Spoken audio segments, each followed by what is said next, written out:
Good morning. This devotion is for August 28th, and we're still on the topic of truth. And by the way, you may hear a loud noise in the background. A couple doors down, they're jackhammering the floor. But regardless, today's verse is from Proverbs chapter 12, verse 22. The Lord detests lying lips, but he delights in men who are truthful. And once again, the Lord is making it very clear through Solomon, the writer of Proverbs, that there is truth and there is falsehood. There is lying and there is truth. And I don't often quote myself, but I was looking at the devotion that I wrote, and listen to what I wrote. The Lord detests lying lips because they are demonically directed, sinfully motivated, and absolutely contrary and destructive to God's word, to God's truth.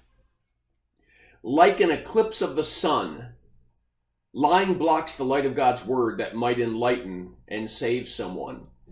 And I'm reminded of the Garden of Eden. You see, the devil came into the garden and he lied. He stated truths that were lies, but he spoke them as truths so that Eve might be deceived. You see, there is truth and there is falsehood, and the enemy is always lying. And so we have to grow to understand and become discerning about truth and falsehood so that we can be on the right side of the subject.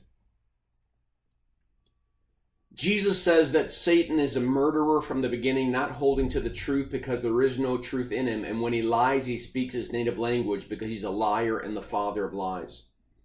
We are firmly rooted ministries because we believe that we should firmly root ourselves in God's eternal truths. And as we root ourselves in God's truth, that those truths will sustain us, those truths will preserve us, those truths will keep us protected during tough times, and those truths will honor the God who has created and redeemed us. Oh, how important it is that we learn to understand what is true and what is false, because what is false is not only a lie, what is false has the ability to block in the light of God's truths, and all of a sudden the people become dead in their perspectives and dead to God.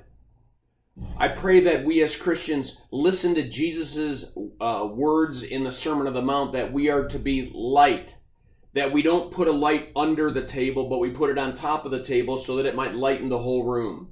We are called to be light. We are called to be truth in a dark world. And I pray that you and I, as we live out that truth and we defend that truth, that others might see and others might come to know that truth and be drawn to that truth. Well, I encourage you to read the rest of the devotion that is attached. I pray this devotion is a blessing to you, and have a firmly rooted day.